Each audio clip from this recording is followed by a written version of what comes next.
What are you discovering on your tour of the United States? What are you encountering that most concerns you? Most concerns me is lack of support from the Jewish community. What's really encouraging is the huge support from Christian evangelical communities. And what really worries me is the ignorance of people about the real status in the Middle East, about the two-state solution, about Jordan, about the Arab Spring. They usually adopt a wishful thinking rather than decision and assessment based on facts, and that's worrying. Do you think that the liberal bias in the media is helping form these attitudes? Yes, certainly, as it was in the time of the church that was based upon the ignorance of the people.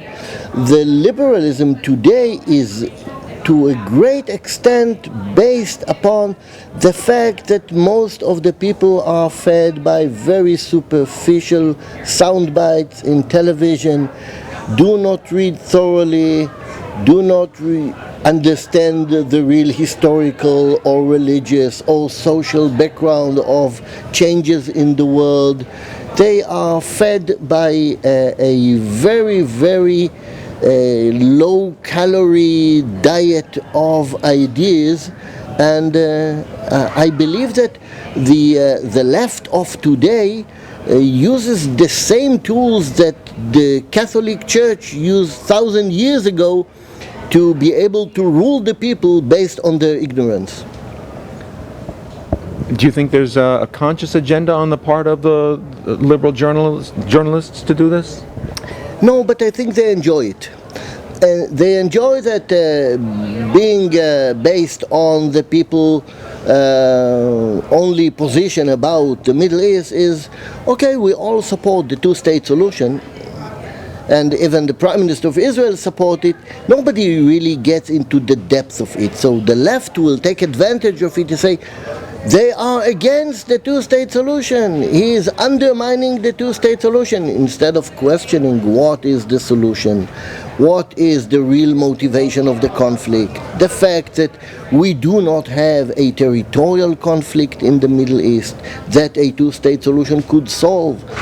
If the conflict in the Middle East is really not a territorial conflict, no border in the map can solve it. If it is a religious war, a clash of ideologies, the two states is not going to solve it, but that's too complicated for a soundbite in a television interview, and going into the depths of the question is bothering them. So we are facing a situation where the mind of a lot of people is already set without really questioning or deeply questioning the issue.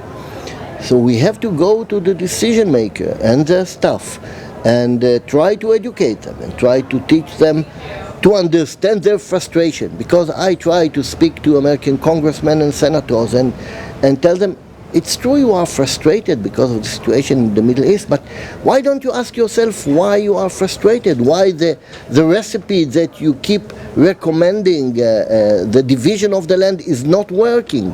Why? And if you would go to a physician and he would prescribe you again and again and again antibiotics for your sore throat and it doesn't work, you will change your physician or think that this is the wrong medication and he misdiagnosed the disease. We'll have to teach our congressmen and senator that they misdiagnosed the conflict, therefore why they are so frustrated that the two-state solution is not working.